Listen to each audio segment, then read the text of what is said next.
Nick has been known for the longest time to be, a pot smoker, but also he has, I believe, a license to prescription in California. So looking at it that way, where he has a prescription for that sort of thing, do you think that marijuana is something that we should be testing for in MMA? Is that an important drug to be testing No, for? I don't think so at all. Everyone knows how I feel about performance-enhancing drugs, okay? Everyone knows that I'm completely and totally against it.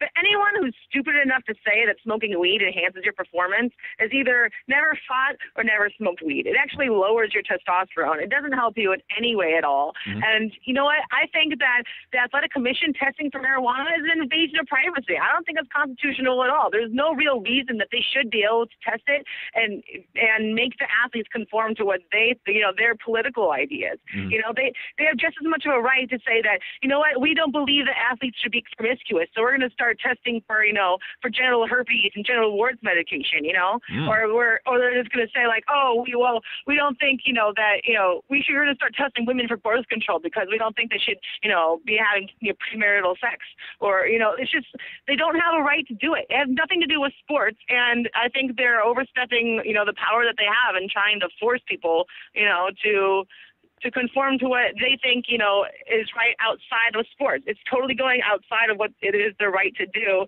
And you know what?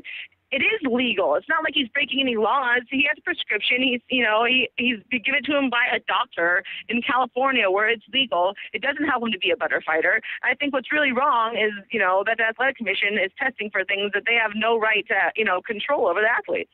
Well, damn. I'm glad that you got that out there because I think that's important. And I'm not for or against marijuana itself.